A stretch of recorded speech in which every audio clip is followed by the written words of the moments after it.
গত বছর আসলে আমার পরিবারের প্রায় 5 জন ডেঙ্গুতে আক্রান্ত হয়েছিল এবং সবাই অসুস্থ হয়ে হাসপাতালে ভর্তি হতে হয়েছে। এবছর আমি আমার বাচ্চা সহ পরিবারের যারা আছে তাদেরকে সেভ রাখার জন্য এই যে দিনের বেলায়ও কিন্তু মশারির মধ্যে রাখছি, এমনকি আমার যে বাচ্চারা যে পড়াশোনা করে সেখানে কিন্তু কয়েল জ্বালিয়ে রাখা হচ্ছে যাতে ডেঙ্গু মশা যাতে কামড় না দিতে পারে। সে কারণে আমি এবছর সচেতন আছি।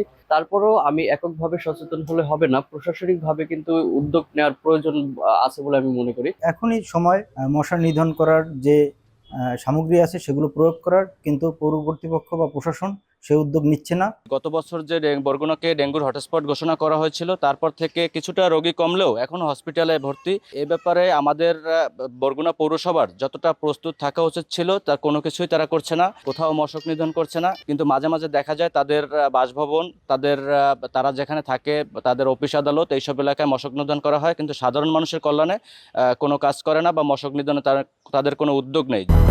200-র বেশি সার্ভিস ও ফিচারে লেনদেনের সব বিকাশ অ্যাপে সম্ভব। যত জলাশয় আছে সকল জলাশয়ে এখন মশা উৎপাদনের কারখানায় রূপান্তরিত হয়েছে।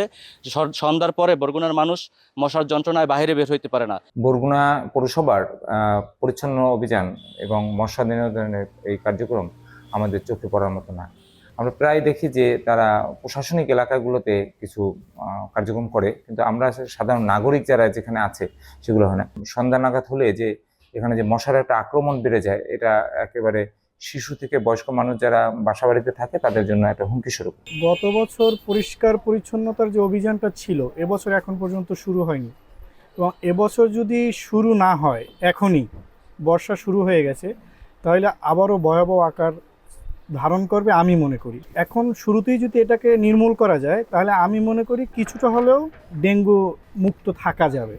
যদি না হয়, প্রশাসন যদি উদাসীনতা করে এবার, তাহলে গতবারের চেয়েও এবার ভয়াবহ আকার ধারণ করবে। কিন্তু অলরেডি যে মশার প্রকোপ শুরু হয়েছে সেটা গত বছরের চেয়ে আমি মনে করি বেশি। এবছর এখন পর্যন্ত বরগুনাতে ডেঙ্গুর সেরকম হয়তো বা প্রকোপ দেখা দেয়নি, কিন্তু তার আগে আমাদের যে পরিস্থিতি থাকা দরকার, পৌরসভার যা পরিস্থিতি থাকা দরকার, প্রশাসনের যে পরিস্থিতি থাকা দরকার, সেই জায়গাগুলো কিন্তু আমরা দেখছি না। গতবারের ডেঙ্গির যে পরিস্থিতি তৈরি হয়েছে, হটস্পট বরগুনা ঘোষিত হয়েছিল, সেই ডেঙ্গি আমাদের কিন্তু এডুকেটেড করে গিয়েছে। আমাদের প্রত্যেকটা হাসপাতালের সক্ষমতা অনেকাংশে বৃদ্ধি পেয়েছে।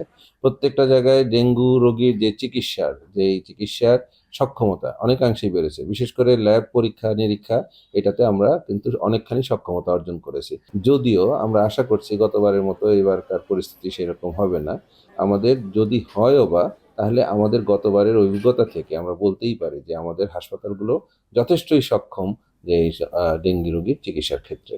অতএব জনবল সংকট থাকলেও আমরা কিন্তু সক্ষমতা আগের থেকে অনেক বেশি অর্জন করেছি ডেঙ্গু চিকিৎসার ক্ষেত্রে। গত 2-1 দিনে আমরা দেখলাম যে 6 জন 7 জন 8 জন করে আক্রান্ত হচ্ছে, যেখানে একেবারেই আক্রান্ত ছিল না। সেই ক্ষেত্রে আসলে আশঙ্কাটা আমাদের রয়েই গেছে যে বর্ষা বাড়ার সাথে সাথে হয়তো গত বছরের মতোই আবার ডেঙ্গু মাথাচাড়া দিয়ে উঠতে পারে। এবছর কিন্তু আমরা ব্যাপক প্রস্তুতি নিয়েছি। ইতিমধ্যে আমরা কিন্তু সকল স্টেকহোল্ডারদের নিয়ে একটি মিটিং করেছি। আমাদের জেলা প্রশাসন এবং আমাদের সকল ইউনিয়নদের নিয়ে মিটিং করার প্রেক্ষিতে আমরা কিন্তু প্রতিটা ইউনিয়নে একটি করে ফগার মেশিন ক্রয় করেছি। এর বাইরেও বরগুনা পৌরসভা কিন্তু প্রতিনিয়তই আমরা পরিষ্কার পরিচ্ছন্নতা কার্যক্রম অভিযান পরিচালনা করেছি। সরকারের নির্দেশনা অনুযায়ী প্রতি শনিবার কিন্তু আমরা একটি খাল অথবা একটি পরিত্যক্ত পুকুর আমরা পরিষ্কার পরিচ্ছন্ন করে থাকি। এরপরে আমরা এবার পর্যাপ্ত পরিমাণে লার্ভিসাইড এবং আমাদের ফগার মেশিন রয়েছে। আমরা কিন্তু এই মশক নিধনের কার্যক্রম আমরা নিয়মিত পরিচালনা করে আসছি।